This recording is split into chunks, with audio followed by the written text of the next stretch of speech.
You know, it's interesting you sent over some really thought-provoking material. It all seems to circle around grief, Mm-hmm. which we tend to think of as, purely emotional. Mm-hmm. But these sources really highlight how much it hits our physical bodies, our minds, too. Mm. It's way more than just a broken heart, isn't it? Oh, absolutely. Yeah. And that's exactly what we want to dive into today. We need to move past just the, let's say, expected emotional pain Right. and really explore the, well, often surprising ways grief gets tangled up with our physiology, our actual cognitive functions. Okay.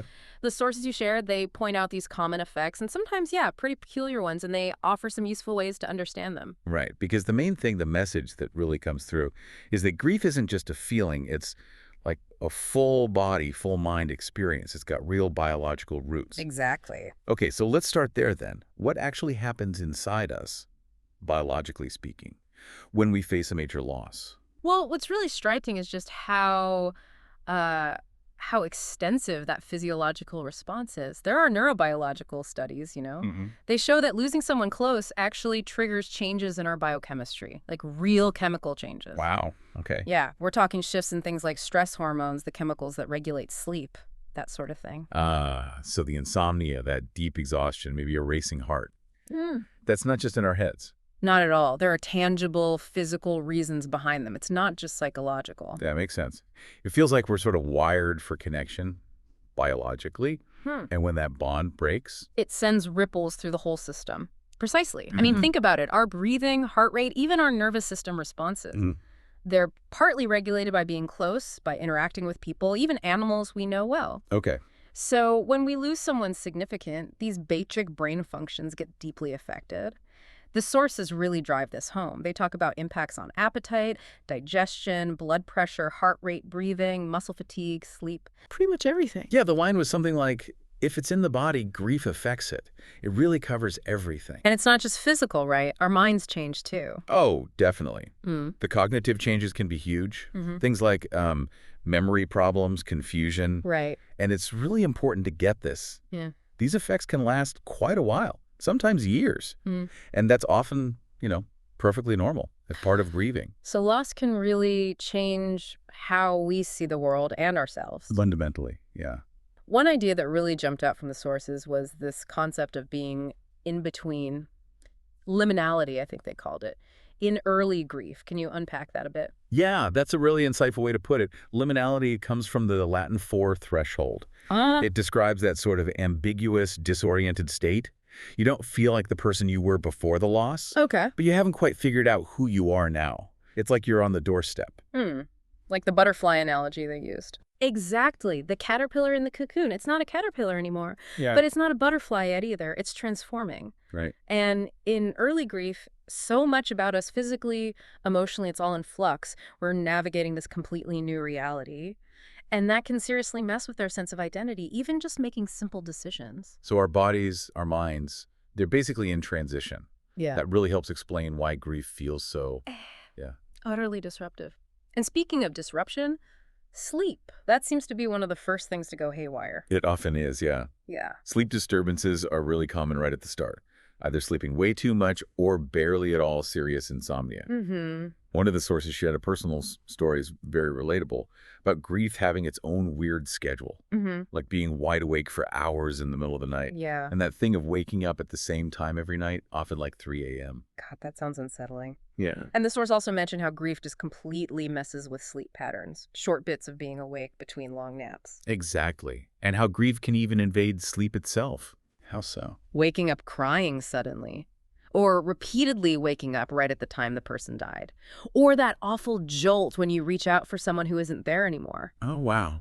Yeah. And then there's that fleeting moment right when you wake up where you think, maybe it was all just a terrible dream. that little flicker of hope, then reality crashes back in.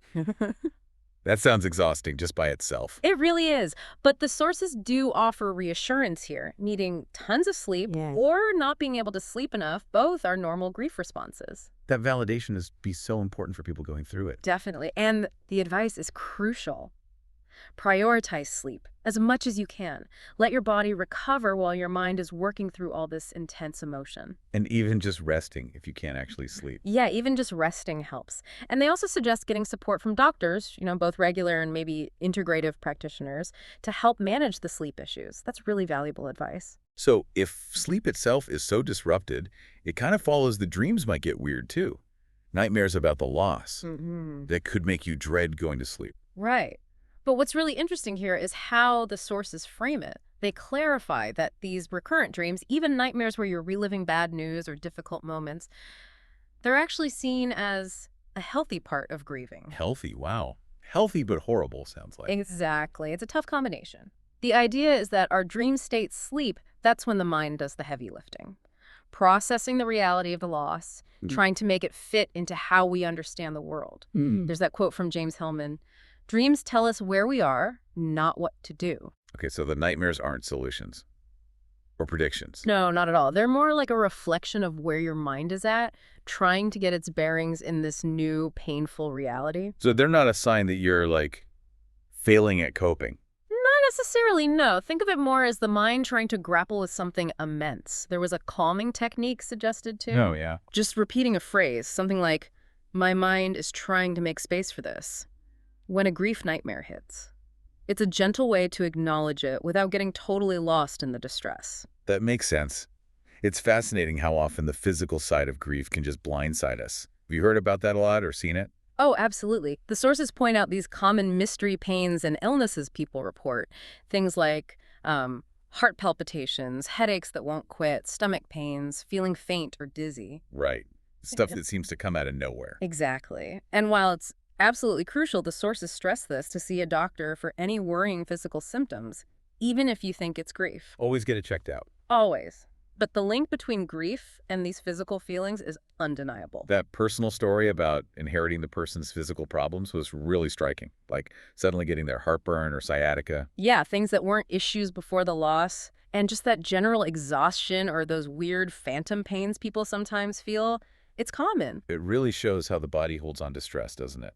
It really does. The sources mention people ending up in the ER, and the diagnosis is just stress. Wow. But when you think about the sheer level of stress involved, an unexpected death, a sudden loss, massive life changes, it makes sense that the body can only take so much before it starts reacting physically. It's like the body keeps score, remembers dates. The source mentioned physical reactions around anniversaries, even if you're not consciously thinking about it. Yeah. It's like sudden exhaustion or stomach issues. Mm-hmm. The body remembers. The body knows.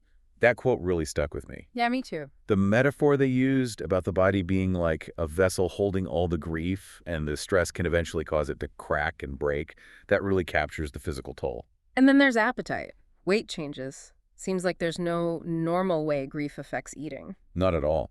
Some people might eat more, maybe for comfort. Others, like the person in the source, just lose all interest in food. Can lead to pretty significant weight loss, sometimes fast. But the source had an important warning there, right? About the potential for long-term health problems from the grief diet. Yes, exactly. They mention things like diabetes, high cholesterol, even respiratory issues potentially stemming from those extreme changes in eating habits. So whether you're not eating enough or eating constantly, it's putting extra strain on your body. Right. So the advice is, try to eat well when you can, small amounts, nutrient-dense stuff, and maybe find other ways to cope besides overeating. Easier said than done sometimes, but important. Yeah. And in the middle of all this, physical and emotional chaos, self-care, you can feel pointless. That what's the use? Feeling the source mentioned. Totally understandable. When you're deep in grief, who has the energy or motivation to cook healthy food or, meditate? It just vanishes. But the sources emphasize that even tiny acts of physical self-care can actually help. They won't make the pain disappear, obviously, but they can reduce the overall suffering a little bit. It's that gentle reminder, isn't it, that caring for your body is an act of kindness to yourself. Yeah. Something you deserve, even when things are terrible. Absolutely. And they suggested maybe looking back at things that helped you physically before, past coping tools. Practical advice. And always check with your doctor about specific health stuff. Can't say that enough. Okay, so let's shift focus a bit more to the mind itself. The sources had some really helpful ways of looking at why we might feel like well, like a completely different person, cognitively, after a loss. Yeah, those examples were so real. Trouble reading, forgetting where you put the keys, or forgetting your dog's name, just feeling lost. Mm-hmm. And that term widowed brain, even though it comes from one type of loss, it really seems to fit the broader cognitive impact of grief from any major loss, right? That feeling your brain just isn't working right. It's a really validating term, I think. It is, and the sources are so clear on this. If your mind feels different, that is normal. You are not going crazy. It's a normal reaction to a completely abnormal, incredibly hard situation. So grief can affect our interests, our ability to think clearly, memory, focus. All of it. Profoundly. It's like grief just barges in and rearranges everything inside your head. Makes even simple, familiar things feel impossibly difficult. Which must be incredibly frustrating. Hugely. That clumsy forgetfulness they describe, losing things, missing appointments, forgetting why you walked into a room. So common. Yeah. And the explanation makes sense. Your short-term memory takes a hit because your brain is basically prioritizing survival. It's doing mental triage, letting go of what seems less critical right now. Okay, that helps frame it. And it usually gets better over time. Usually, yes. But in the meantime, that tip about using reminders, notes, phone alarms, just outsourcing your memory a bit, really practical for dealing with that absent-mindedness. Definitely. And along with the memory fog, there's that deep mental exhaustion, right? Feeling less capable, less productive. Yes. The analogy in the sources was great. Like, you have a limited amount of brain power each day, and grief just gobbles up most of it, leaves very little energy for anything else. Yeah. Explains why simple decisions feel huge. It really forces you to adjust expectations. Can't judge yourself by pre-grief standards. You're just operating differently. Exactly. And then there's that weird time loss thing. Looking back at your day and having no idea what you actually did. The source framed that interestingly, suggesting that a lot of early grief work is internal. So that lost, unproductive time, that's actually when your body and mind are busy trying to integrate the loss, like an awake sleep cycle. So you should maybe just allow it, Yeah. not fight it. Seems to be the advice. Yeah, self-care again. And think about activities like reading, the story about the avid reader struggling even with labels. Yeah, that was powerful. And Yeah. apparently common in early grief. Very common. Trouble understanding, can't stay focused. It's frustrating, especially if reading was a refuge before. It really shows how deep grief goes, Yeah. affecting even things we identify with. They mentioned even considering chapter length when writing the book because people's capacity is reduced. Right, speaks volumes. But again, usually temporary. Though maybe attention span or reading tastes might shift long-term for some. It's all part of the change, I guess. Mm. Okay, what about just general confusion? Brain fog. Yeah, that grocery store checkout story was a perfect example. That feeling where familiar things just suddenly seem meaningless or overwhelming. Like grief just strips away all the usual structures. Yeah. Leaves you feeling disconnected. Hmm. The source said grief strips life down to its irreducible essentials, creates this distance from the normal world, that feeling of, I'm not like other people right now. Which can feel really isolating. Very. But again, the reassurance is this confusion is normal. It often fluctuates with stress, tasks, sleep, food. So tending to the physical basics helps. It provides a foundation, yeah. Yeah. Helps reduce the fog. The explanation of how the brain works was helpful too. How so? Our brains love patterns, connections. Grief throws in this massive new piece of data, the loss that just doesn't fit anywhere. It breaks the patterns. Okay. So those memory blips, the scrambled thoughts, that's the brain struggling, trying to rewire itself to make this impossible new reality fit somehow. That makes so much sense. And the core message is just so important. You aren't crazy. You aren't broken. Your brain is busy, and it will simply take a while to come back online. It takes time. It takes time. And there's hope in the examples, like eventually remembering where keys go or being able to read a whole sentence again. The loss itself might never make sense. No. But our minds, our hearts, they do adapt. Cognitive function might take time. Some changes might stick, but the brain is working hard. So patience. Yeah. Self-compassion. Crucial. Immensely. Like the source says so clearly, you're not crazy, you're grieving. Those are very different things. Very different. So maybe a moment for you listening. Think about it. What physical things have you noticed in your own grief? How has your mind felt different? Mm-hmm.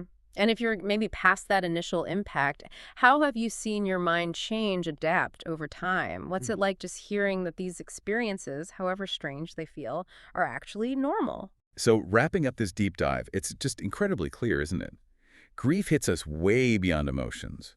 It's deeply physical, deeply cognitive, often in surprising ways, Absolutely. And there are real biological, neurological reasons for it all. which means these shifts, the physical pains, the brain fog, the exhaustion, they aren't signs you're doing it wrong. Yeah. They're understandable responses to loss. Exactly. Hopefully that offers some validation if you're going through it, because it can feel so isolating. Definitely. So maybe a final thought to leave you with. As you navigate your own grief, how could understanding these physical and mental sides be a form of, well, self-compassion? A guide, maybe? What new awareness do you have now about that really intricate connection between your grief, your body, and your mind?